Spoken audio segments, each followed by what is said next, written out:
شهر رمضان الذي انزل فيه القرآن۔ بسم اللہ الرحمن الرحیم۔ محترم ناظرین، رمضان کا مقدس مہینہ ہم پر سایہ فگن ہے اور تراویح کا سلسلہ جاری ہے۔ انشاءاللہ آج تراویح میں دوسرا پارہ پڑھا جائے گا، خلاصہ سماعت فرمائے۔ سورہ بقرہ جاری ہے، جیسا کہ ہم نے کل اس کا کچھ حصہ آپ کے سامنے رکھا تھا۔ اب اسی سلسلے کو آگے بڑھاتے ہوئے اس سورہ بقرہ کی کچھ مزید باتیں جس کا خلاصہ انشاءاللہ ابھی پیش کیا جاتا ہے۔ تو اس میں بتایا گیا ہے کہ اسلام کی دعوت مکہ سے چل کر مدینہ میں پہنچی تو ایک نئے مرحلے میں داخل ہوئی۔ ہجرت کے بعد جب عرب کے مختلف قبائل کے وہ سب لوگ جو اسلام قبول کر چکے تھے مدینہ میں آ کر جمع ہونے لگے اور انصار کی مدد سے ایک چھوٹی سی ریاست یعنی اسلامی ریاست کی بنیاد پڑ گئی، تو اللہ تعالیٰ نے تمدن، معاشرت، معیشت، قانون اور سیاست کے متعلق اصولی ہدایات دینی شروع کی اور یہ بتایا کہ اسلام کی اساس پر یہ نیا نظام زندگی کس طرح تعمیر کیا جائے، اور اس پارے کا بیشتر حصہ انہی ہدایات پر مشتمل ہے۔ گویا انہی پیغامات اور ہدایات پر یہ جو سورہ بقرہ کی بقیہ جو آیات ہیں انہی باتوں پر مشتمل ہے۔ اس سلسلے میں سب سے پہلی چیز توحید کی تعلیم دی گئی ہے، جو اسلام کی نظام زندگی کی اصل بنیاد ہے۔ یعنی اسلامی نظام زندگی کی اگر ہم اساس کہیں، بنیاد کہیں، تو وہ سب سے پہلی چیز وہ توحید ہے۔ نمبر 2، حلال اور پاک چیزیں کھانے کا حکم دیا گیا ہے اور بتایا گیا کہ اللہ کی بندگی کرنے والوں کی بنیاد یہ ہے کہ پاک چیزیں کھاتے ہیں اور ان پر اللہ کا شکر ادا کرتے ہیں۔ نمبر 3، مردار ہے، خون ہے اور سور کے گوشت اور ہر اس چیز کو حرام قرار دیا گیا جس پر اللہ کے سوا کسی اور کا نام لیا گیا ہو۔ نمبر 4، نماز قائم کرنے، زکوٰۃ دینے، عہد کو پورا کرنے اور تنگی و مصیبت کے وقت بھی راہ حق پر جمے رہنے کا حکم دیا گیا، اس لیے کہ تقوی اور دینداری اللہ کی رضا پر سب کچھ نثار کر دینے کا نام ہے۔ نمبر 5، قصاص اور دیت کے مسائل بتائے گئے ہیں کہ آزاد آدمی قتل کرے تو اسی آزاد سے بدلہ لیا جائے گا، غلام اگر قتل کرے تو غلام سے بدلہ لیا جائے گا، عورت اگر قتل کرے یعنی عورت وہ قاتل ہو تو عورت سے قصاص لیا جائے گا، البتہ کسی قاتل کے ساتھ مقتول کے اقربا نرمی کرنے کے لیے تیار ہوں تو قاتل بھلے طریقے کے مطابق خون بہا یعنی اس کی جو دیت ہوتی ہے وہ ادا کرے۔ نمبر 6، وصیت کے سلسلے میں ہدایت دی گئی ہے کہ جب تم میں سے کسی کی موت کا وقت آئے اور وہ اپنے پیچھے مال چھوڑ رہا ہو تو وہ والدین اور رشتہ داروں کے لیے معروف طریقے سے وصیت کرے اور اس پر عمل درآمد کیا جائے۔ نمبر 7، رمضان کے مہینے میں روزے کی فرضیت کا حکم دیا گیا کہ اسی مہینے میں انسان کی ہدایت کے لیے قرآن کا نزول ہوا ہے۔ انسان کی ہدایت کے لیے اللہ کے اس احسان پر اس کی کبریائی کا اظہار اور شکر ضروری ہے، اور اس کا طریقہ یہی ہے کہ اس ماہ میں روزے رکھے جائیں۔ چنانچہ ہم لوگ اسی مناسبت سے اس ماہ مبارک کے تمام روزے جو ہمارے اوپر فرض کیے گئے ہیں اور ہم اسے رکھ رہے ہیں۔ نمبر 8، حرام خوری اور رشوت کو ممنوع قرار دیا گیا اور بتایا کہ اس سلسلے میں یہ واضح کیا گیا کہ تم لوگ نہ آپس میں ایک دوسرے کے مال کو ناجائز طریقے سے کھاؤ اور نہ حاکموں کے آگے ان کو اس غرض سے پیش کرو کہ تمہیں دوسروں کے مال کا کوئی حصہ قصداً ظالمانہ طریقے سے کھانے کا موقع مل جائے۔ نمبر 9، حج اور اللہ کی راہ میں جہاد کے متعلق احکام عطا کیے گئے۔ حج کے دوران کوئی شہوانی فعل، بد عملی اور لڑائی جھگڑے کی بات کو ممنوع قرار دی گئی۔ سفر حج کے لیے سب سے بہتر زاد راہ یعنی سب سے بہتر زاد سفر تقوی اور پرہیزگاری کو بتایا گیا ہے، لہذا حکم دیا گیا کہ اللہ کی نافرمانی سے بچا جائے۔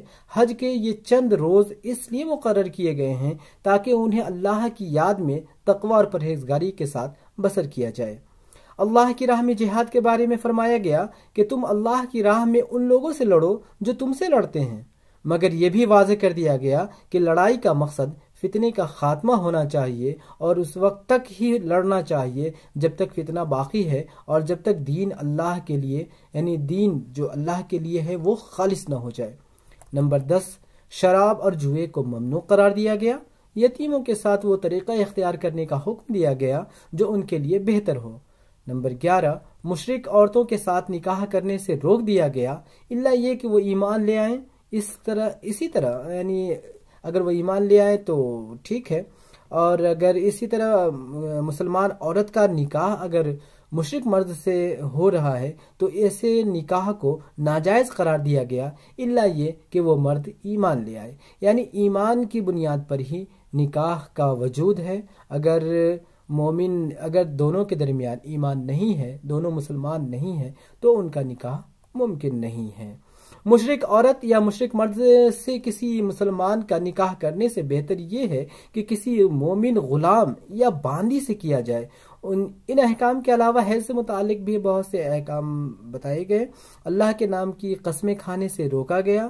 کوئی شخص اپنی بیوی سے تعلق نہ رکھنے کی قسم کھا بیٹھے یعنی ایلا تو اس کے لیے 4 مہینے کی مہلت مقرر کی گئی۔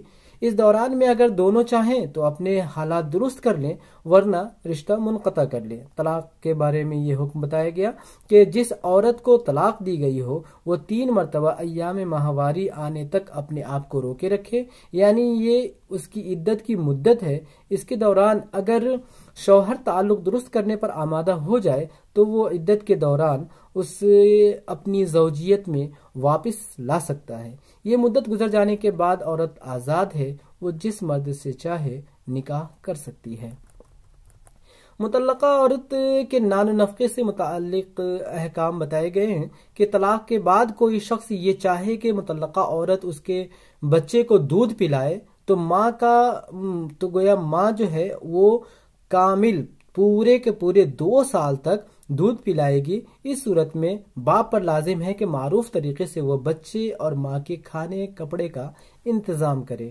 کسی کا شوہر انتقال کر جائے تو اسے 4 مہینے 10 دن تک عدت میں رہنا ہوگا۔ عدت پوری ہونے کے بعد اسے اختیار ہے کہ وہ اپنی ذات کے معاملے میں معروف طریقے سے جو چاہے فیصلہ کرے۔ عورت کے مہر کے سلسلے میں فرمایا گیا کہ اگر اسے ہاتھ لگانے سے پہلے ہی اسے طلاق دے دی گئی ہو یا مہر مقرر کرنے سے پہلے ہی طلاق دے دی گئی ہو تو اس صورت میں خوشحال آدمی اپنی حالت کے مطابق اور غریب آدمی اپنی حالت کے مطابق معروف طریقے سے عورت کو کچھ نہ کچھ ضرور دے۔ عورت کو ہاتھ لگانے سے پہلے طلاق دے دی گئی ہو اور مہر مقرر کیا جا چکا ہو تو آدھا مہر دینا ہوگا، الا یہ کہ عورت خود ہی مہر نہ لے یا یہ کہ مرد ہی پورا مہر دینا چاہیں تو دونوں ہی معاملے جو ہیں وہ جائز ہیں۔ ویسے مرد کا پورا مہر دینا یہ تقوی سے زیادہ مناسبت رکھتا ہے۔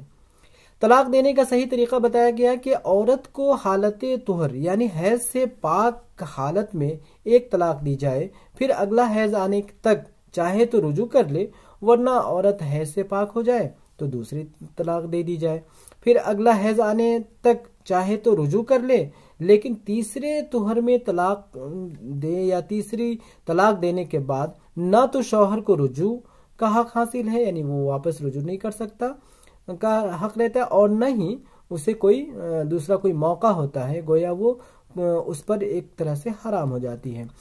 تمدن و معاشرت کے مذکورہ بالا احکام بیان کرنے کے بعد اللہ تعالیٰ نے گفتگو کا خاتمہ دوبارہ نماز کے ذکر پر کیا کہ اپنی نمازوں کی نگہداشت رکھو، یعنی نماز کے بیان پر اس تقریر کو ختم کرنے کا مقصد نماز کی اہمیت کو بتانا ہے کہ یہی وہ چیز ہے جو انسان کے اندر خدا کا خوف، نیکی و پاکیزگی کے جذبات اور احکام الہی کی اطاعت کا مادہ پیدا کرتا ہے۔ مسلمانوں کو جہاد پر ابھارا گیا ہے، اسے بتایا گیا ہے کہ اہل ایمان کو دعوت دی گئی کہ جس عظیم مقصد پر تم ایمان لائے ہو اس کی خاطر جان و مال کی قربانیاں برداشت کرو۔